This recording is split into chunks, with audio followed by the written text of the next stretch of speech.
64-kun erini yuksaltirgan xotin.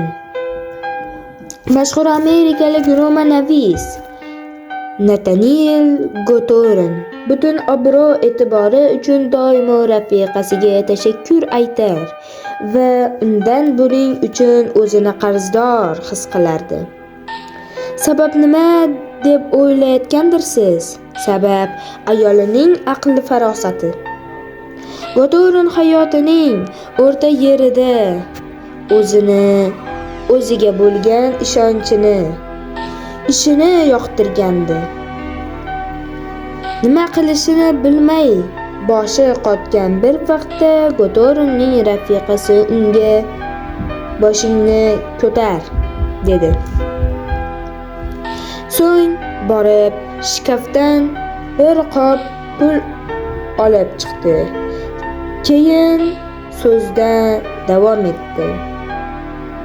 Mana bu pul bir yil bekami ko'st yashashimizga yetadi. Sen esa o'tir va buyuk bir asar yoz. Men senga ishonaman. Bu sening qo'lingdan keladi. Sen buni albatta uddalaysan, dedi. Shunday qilib, Nathaniel Gotorin eng buyuk asarni yozgandi. Gotorinning rafiqasi shunchalik pulni qayerdan olgan deb o'ylayotgan bo'lsangiz kerak.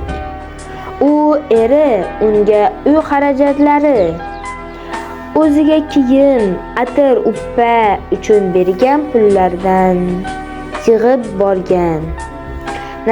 Natijada bu yig'im anchagina katta sarmoyaga aylangan va uni erining eng og'ir damida qo'llay olgan. Har bir muvaffaqiyat shohsupaga chiqqan erkakning ortida bir ayol turgan bo'ladi. U ayol yo onasi, yo rafiqasi, yo singli yoki qizi bo'lishi mumkin. Xotinsiz qozon qaynamas, xotinsiz uy yaraqlaydimas. Bekasiz uyning barakasi yo'q. Tog'ning ko'rki qor bilan, erning ko'rki yor bilan. Xotinga mol berma, qo'l ber. O'zbek xalq maqollari. Ibrohim Naxai aytadi: Sizdan avvalgilar uchun narsa sabab halokat bo'lishgan. Keragidan ortiqcha gapirishgan.